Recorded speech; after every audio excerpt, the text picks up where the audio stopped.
Nous étions en train de parler du Soudan où les victimes du Darfour veulent voir Béchir devant la Cour pénale internationale.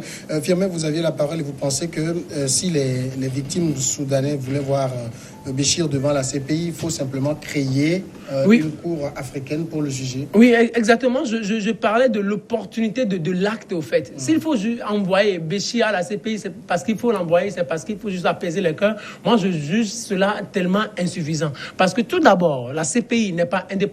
La CPI, je l'ai dit tout tantôt, elle est dirigée par les Occidentaux. On a vu tout ce qui s'est passé avec Laurent Gbagbo, comment des dossiers ont été montés et ce qui a abouti même à la libération de Laurent Gbagbo. On connaît tout ça. Donc, s'il va falloir envoyer Béchir à la CPI, donc pour un résultat nul, moi je pense que ce n'est pas nécessaire. La deuxième chose, si les Africains veulent que justice soit véritablement faite, alors moi j'exhorte les Africains à travailler pour la création d'une cour pénale africaine. Nous n'arrivons même pas à juger nos propres dirigeants. On l'a dit une fois sur cette antenne, pour juger Hissène Habré sur le territoire africain, il faut que l'Union européenne envoie de l'argent, des milliers de dollars.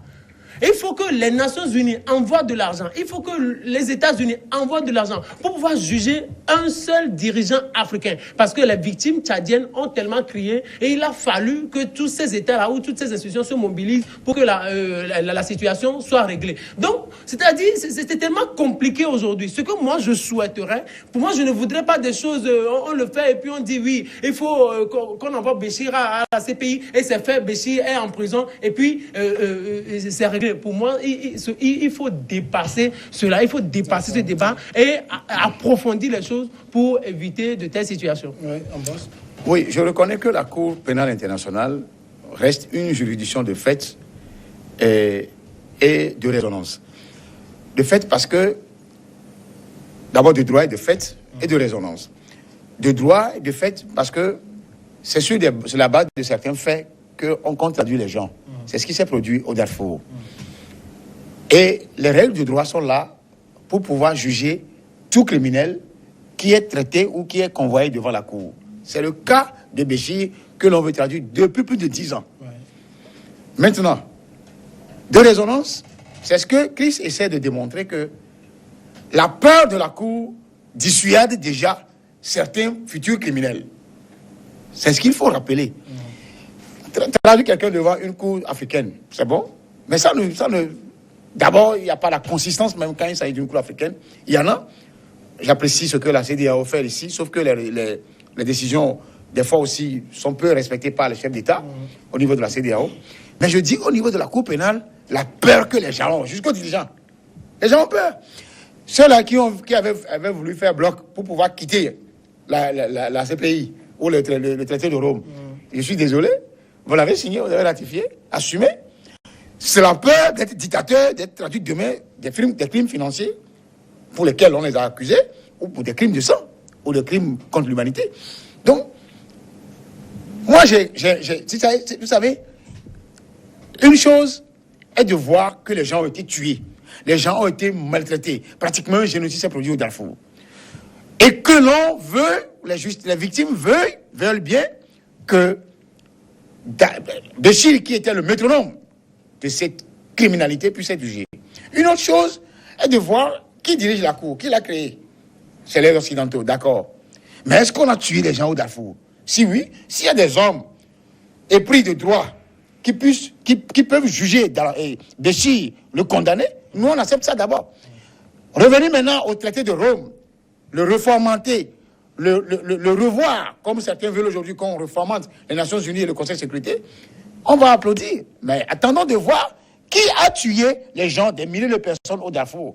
Il y a des Janjaouites, des chefs de guerre, des chefs rebelles. Il faut les juger. Par quel coup? Aucune cour africaine n'est prête aujourd'hui à aller dans le sens. C'est la Cour pénale internationale qui cherche Béchir depuis 10 ans. Et cette cour a le droit de prendre Béchir, le juger, le condamner, le mettre dans un ouf quelque part. Je pense que, s'il vous plaît, je pense que vous allez un peu vite en besoin parce que pour le moment, il n'y a rien qui prouve que Béchir est coupable ou non. Il a été chef d'État ou non? Il a été chef d'État. La responsabilité revient à qui en premier? On parle en droit, par exemple, puisque vous parlez du droit, tout d'abord, on va parler de Non, il y a des faits d'abord. Bien sûr, vous savez, Tout d'abord parce qu'il il a été chef d'État, on parlera de sa responsabilité morale. Mais sa responsabilité matérielle n'est pas encore prouvée. Première chose, avant qu'on ne le condamne, il faut que 3 éléments constitutifs de l'infraction soient réunis. Il faut l'élément matériel, peut-être vous parlez des faits, il faut l'élément moral et l'élément intentionnel. Regardez, oui, vous n'allez pas là. Laissez les cours. Oui, regardez, moi je dis, Laissez le cours de droit. Moi je ne voudrais pas. Ici nous parlons des faits. Oui, moi je parle des faits. Il y a un président dans un pays je ne voudrais pas que vous sous lequel on a tué des gens. Oui. Mais il a même été normalement cité. Oui, il a été normalement cité. Mais attendez, ne soyons pas pressés. C'est ça qui tue les débats en Afrique.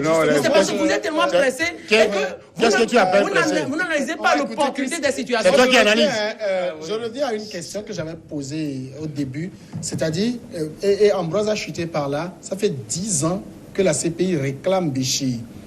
10 ans que la CPI réclame Béchir parce qu'il y a eu des choses au niveau du Soudan, mais il y a eu des choses en Irak, il y a eu des choses en Syrie, il y a eu des choses en Libye. On a vu quand la CPI s'est dépêchée sur le dossier américain pour demander, je vais enquêter, la procureure a été menacée, elle s'est rétractée. Alors aujourd'hui, c'est empressement sur les dirigeants africains. Et ça donne l'impression aux dirigeants africains que notre justice ne vient que de là. Mais on n'a pas l'impression de voir une justice là. Absolument, je crois que là, tu poses une question, une autre question, en dehors de celle que tu nous as posée jusqu'ici. Et je crois que au début, nous étions sur la forme. Maintenant, on n'est même pas encore sur le fond du dossier pour dire est-ce que les faits sont constitués, etc. Ce n'est pas de cela qu'il est question aujourd'hui dans ce débat. C'est l'opportunité même de traduire Béchir devant... Et c'est ce que je disais depuis le début de cette émission. Devant ce tribunal, c'est de ça que nous discutons. Maintenant, en ce qui concerne le sérieux même de cette cour-là, pourquoi c'est une justice à deux vitesses qui mord le ventre mou en ce qui concerne les Africains? C'est vrai que vous allez constater que là, au niveau de la justice aussi, c'est un rapport de force. Lorsque vous êtes fort, la justice a du mal à vous appréhender. Lorsque vous êtes plus faible, ça c'est un fait. Et ça ne date pas d'aujourd'hui. Et ce n'est pas la justice au niveau de la Cour pénale, c'est la Cour pénale internationale qui crée ce principe-là. Mais là, c'est trop flagrant au niveau de la CPI. Oui, c'est flagrant. Mais c'est que le problème, c'est que d'abord, la question que nous nous posons, est-ce que ceux qui sont poursuivis méritent d'être poursuivis? S'ils méritent d'être poursuivis, Ambroise l'a dit, alors on peut y aller. Maintenant, pourquoi ces justices-là ne s'attaquent qu'aux faibles? Apparemment, qui sont autant criminels que les forts. C'est ça le problème. Le fond, c'est qu'ils sont tout autant criminels que les forts qui ne sont pas appréhendés. Il se peut que le temps arrive, parce que vous savez, lorsqu'il y a le tribunal de Nuremberg, jusque-là, les criminels nazis ne savaient pas qu'il peut arriver un jour où ils soient cités devant. Ils étaient tout forts. Ils se permettaient tout parce qu'ils étaient sûrs d'eux. Ils ne pouvaient pas croire qu'ils perdent cette guerre-là, et en plus, qu'ils soient cités, arrêtés, traduits devant cette justice-là. Vous savez, le temps joue tous ses intérêts. Il n'y a que l'homme qui croit qu'il peut infléchir. Une autre question sur laquelle je voudrais vous entendre, c'est que aujourd'hui, la CPI réclame Béchir. C'est vrai, on dit Béchir a été chef d'État, mais j'imagine difficilement que Béchir soit descendu sur le terrain, ait tiré sur des gens, ait violé des gens. Est-ce qu'il n'y avait pas directement des gens que la CPI pouvait réclamer en dehors de Béchir? Oui, mais là encore, je risque de vous dire ce que j'ai déjà dit, parce que vous savez, généralement dans des situations comme ça, lorsqu'on frappe à la tête pour dissuader ceux qui agissent sur le terrain, c'est une tactique de guerre. Mais là, les faits sont déjà constitués. Il y a déjà eu les actes posés. Oui, en effet. Mais c'est que qui est-ce qui peut protéger ceux qui sont sur le terrain et qui commettent les exactions? C'est celui qui est le président.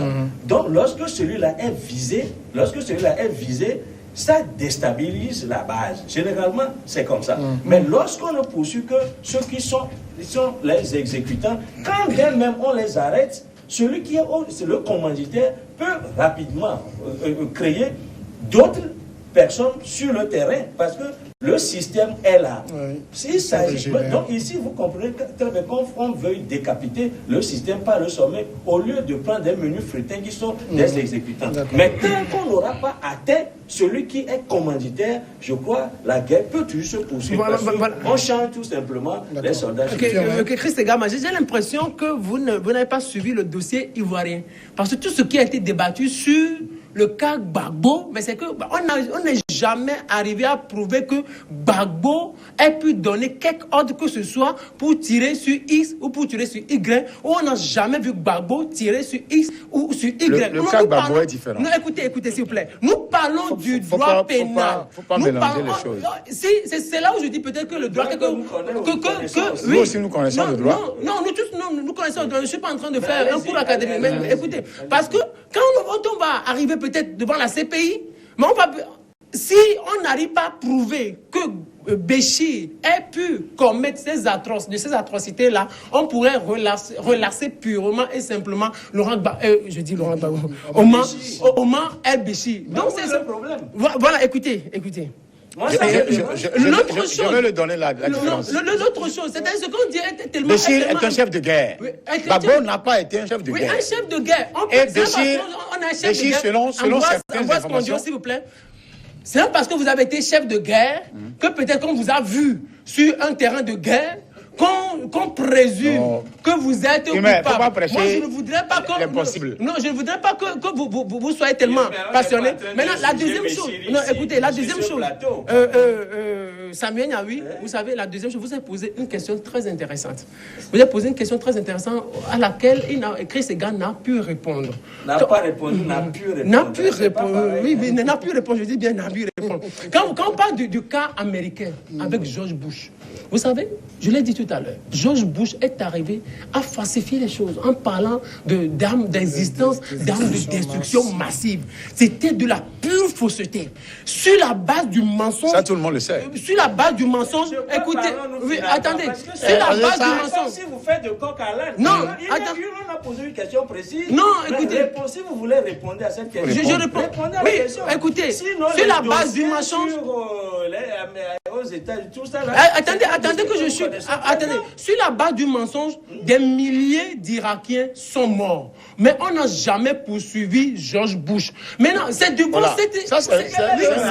attendez. Ces pays-là, elle n'a jamais poursuivi George Bush. Mais quand vous parlez... Donc vous ne voulez pas qu'elle poursuive aussi Béchir? Ces pays qui n'a aucune crédibilité. C'est un autre débat là. Moi, vous savez, Firmin est en train de mélanger un peu les pédales. Parce que nous sommes... Non, moi je t'ai suivi. Moi je voudrais qu'il y ait un rapport entre ce que tu dis par rapport à Bush, ce qui n'a pas été le cas. Je l'ai dit au départ qu'il y a deux choses à faire en termes de nuances. D'abord, le génocide qui s'est produit au Darfour, avec les Janjaouites, commandité par les hommes de main de Béchir, Béchir étant un homme lui-même, un chef rebelle et un chef de guerre, que les gens réclament à juger, à avoir jugé demain, depuis plus de 10 ans. Et l'autre chose, c'est la crédibilité de la Cour qui a été façonnée par les Occidentaux en leur faveur. C'est ce qu'il dit. Donc, ne mélangeons pas les choses. Il y a eu des tueries, il y a eu des morts. Jugeons celui qui est responsable, ou ceux qui sont responsables. Quand on prend le premier responsable qui est en haut, dans le sommet de la pyramide, les autres vont descendre. Je crois que c'est le schéma, tracé par la CPI. Et c'est naturel. Maintenant, est-ce que la Cour pénale internationale est crédible? C'est une question, c'est une question à disserter, qui a même 3 équations. Maintenant, ceux qui la composent en termes fonctionnels, administratifs, est-ce qu'ils sont bons, compétents? Peut-être oui. Mais derrière cette fonctionnalité administrative, il y a des aspects politiques, des influences politiques qu'on peut prendre à la Cour. Et ces influences font partie de la géopolitique mondiale. Qui est-ce qui a lancé la Cour? Qui sont les juges? Et maintenant, qui est procureur? Ou qui n'a pas adhéré, mais qui tire les ficelles? Là, on peut trouver des noms d'États. Les États-Unis, qui n'est pas parti au traité de Rome, mais et la France qui est là, tu as joué toujours les troufettes et autres. Maintenant, pour trancher ce débat, c'est une question de mort de criminalité des victimes. C'est une question de responsabilité à un niveau d'un État où toute une ville ou toute une région, les gens ont été tués, et par milliers. Qui est responsable de ce pays? C'est Béchir. Quelle est la fonctionnalité de Béchir dans cet État? Il est président de la République. Au-delà d'être président, il est qui? Il est chef de guerre. Et au-delà du chef de guerre, il est chef rebelle. Ça en dit long sur le terrain. Donc, faisons une conclusion. Béchir doit être traduit devant la Cour pénale. Vous voulez que les choses se passent à la façade. Moi, je ne suis pas dans cette dynamique. C'est pas parce qu'on est chef d'État qu'on doit vous juger pénalement responsable des actes qui ont été... En posant la question au départ de cette volonté qu'expriment les Darfouriens de voir Béchir devant la CPI, alors, si par extraordinaire, Béchir ne peut pas aller devant la CPI, on peut reposer la question autrement, de voir au moins Béchir être jugé pour ces faits-là. C'est la justice, en tout cas la junte soudanaise qui est au pouvoir en ce moment, dit que la justice soudanaise est à même de justice. C'est pour cela d'ailleurs que Béchir, ce n'est pas les faits qui ont été commis au Darfour, c'est pas pour ça qu'il a été arrêté. Mais on estime que cela va venir. Parce qu'il se peut que cela fasse partie un jour des chefs d'accusation. Pour le moment, il a été déposé, il est inculpé pour pillage d'État, etc., etc.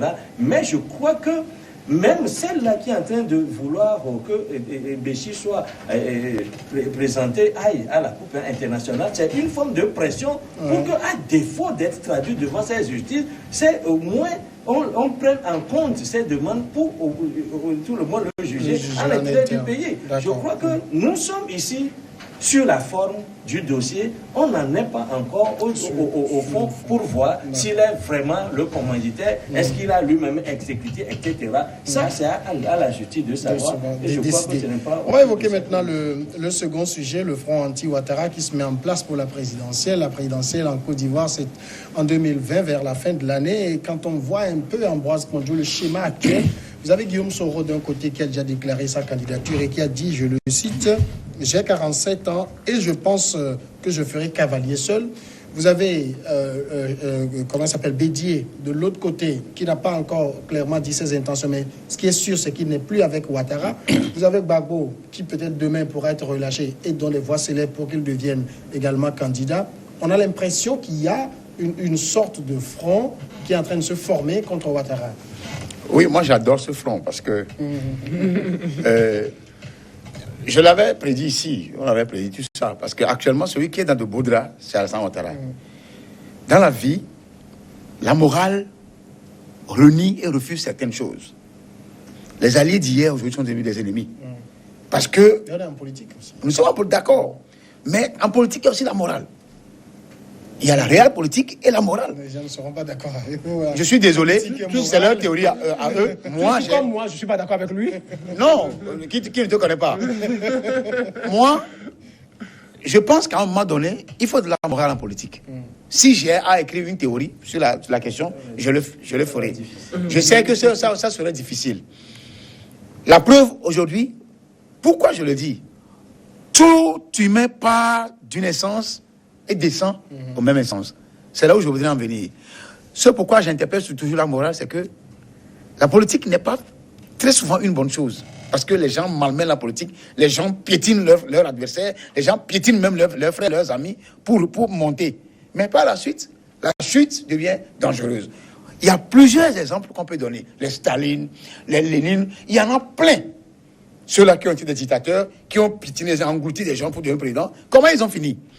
Donc c'est pour vous dire en réalité que la morale, quoi qu'on en dise, parce que c'est Dieu qui a créé le monde, et tout le monde doit revenir à Dieu et son essence et sa morale. Je le répète, c'est en cela que je dis que la morale doit intégrer la politique.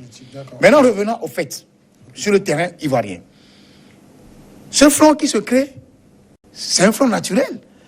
C'est pas un front cyclique, ou comment vous l'appelez, un front, je ne le dirais pas circonstanciel, mais il y a un terme qu'on emploie souvent.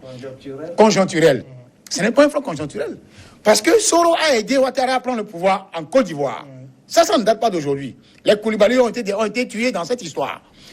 Soro, aujourd'hui, devient l'ennemi juré de Ouattara. Vice et versa. Bédié a participé à Noël Gbagbo, qui se trouve aujourd'hui à la CPI. En Belgique. Mais comme vous le dites si bien, en politique, tout est possible. Dans le sens positif du terme, j'adhère à cette idéologie qui voudrait qu'en politique, les gens puissent faire des alliances pour faire tomber celui qui joue le mauvais rôle. On me dira que, qu'est-ce qui vous dit que c'est le mauvais rôle? Ici, celui qui joue le mauvais rôle, c'est Alassane Ouattara. On sait comment les Nations Unies ont été manipulées par la France pour positionner Ouattara comme président aujourd'hui. Ça, tout le monde le sait. D'accord. Alors, maintenant, Ouattara a de sérieux problèmes, sauf s'il choisit la voie de la fraude. D'accord. Firmé. Ce que je dis là, entre guillemets là, c'est lourd. Oui. Oui, merci. Tout d'abord, je vais répliquer. J'ai deux choses. Première chose, réplique. Tu n'as pas besoin de me répondre à la question qu'on te pose et tu vas tranquillement. Je ne vais pas poser de question, je vais donner la parole. Oui, il y a un sujet qu'on t'a posé. Nous sommes dans un débat et ce qu'il dit est tellement intéressant. J'ai l'impression que Ambroise Mondiaux n'a jamais lu la Bible. Parce que quand il parle de... Oui, quand il parle de... Il donne des choses... Oui, quand il parle de... l'impression. C'est une impression, elle peut être erronée. Oui, donc moi je dis seulement qu'Ambroise Mondiaux, j'ai l'impression qu'il n'a pas suffisamment lu la Bible, qu'il n'a jamais lu... C'est pourquoi il y a un monsieur qui mélange les pédales. Et donc, vous savez, quand vous lisez la Bible de Genèse jusqu'à Apocalypse, vous comprendrez mieux la politique.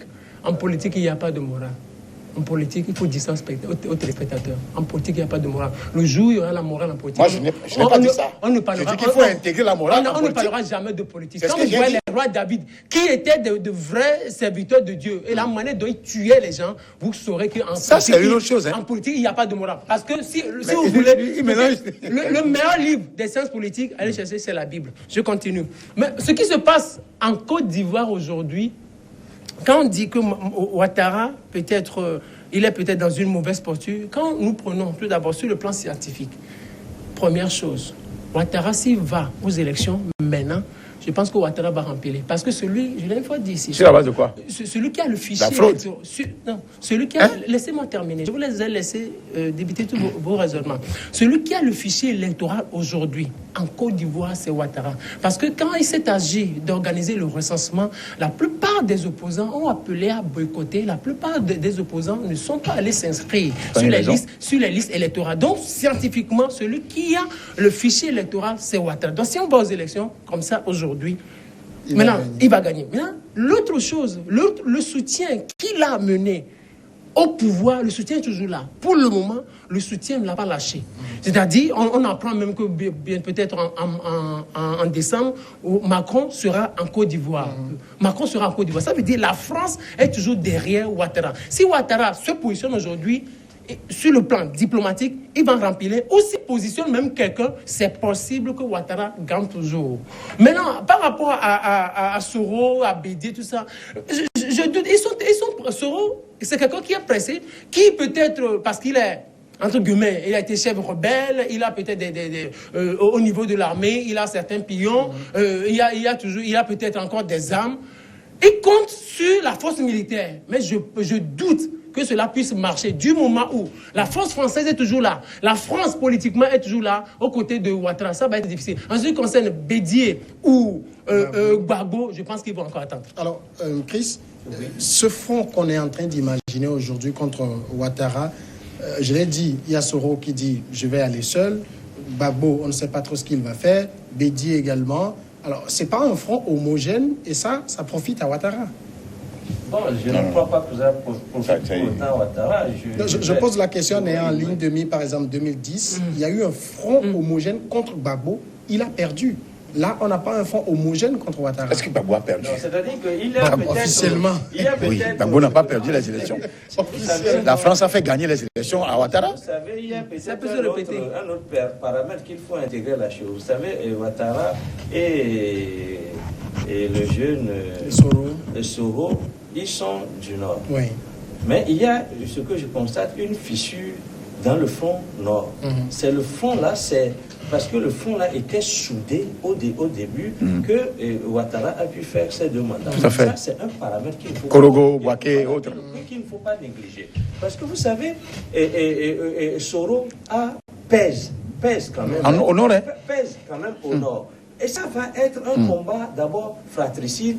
Et ce combat-là, on ne sait pas qui est mieux placé pour le remporter. Je crois que ça, c'est un paramètre qu'il ne faut pas négliger. Maintenant, vous savez, lorsque les 3 camps vont se présenter aux élections, quel que soit ce qu'ils ont proposé à la candidature, il peut y avoir un deuxième tour. C'est peut-être au deuxième tour que peut se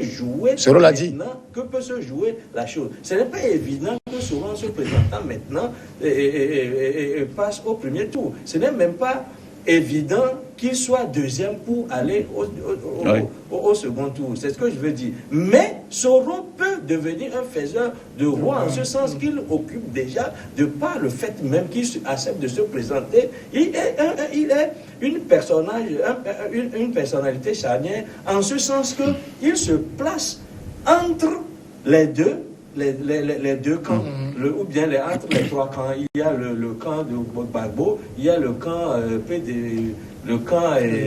PDCI, Bédié et le camp Ouattara.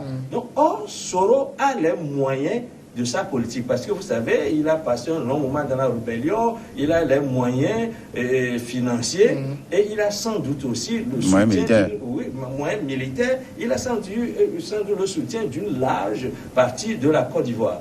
Et lorsque vous dites que le front qui se forme là va jouer contre Ouattara, je crois que la question a sa réponse. Je dis tout simplement oui. Et c'est Ouattara qui a se fait des inquiétudes, parce que c'est lui qui est au pouvoir. C'est vrai ce qu'il a dit aussi par ailleurs, Firmin, parce qu'il a la réalité du pouvoir. Il peut en user pour garder le pouvoir en créant sans doute peut-être l'instabilité. C'est ce que les Ivoiriens ne veulent pas. Il a le fichier comme il a dit. Et qu'est-ce qu'il va en faire? Ambroise a répondu à la question, peut-être la fraude, je n'en sais rien, mais je crois que c'est dans ce sens qu'il le dit, que c'est lui qui a la maîtrise du fichier, que les autres ne sont pas présentés à l'enrôlement. Donc je crois que la question est bien posée, il va y avoir de la matière à discussion. D'accord, malheureusement on va laisser l'antenne parce qu'il y a le journal, on va revenir après la pause.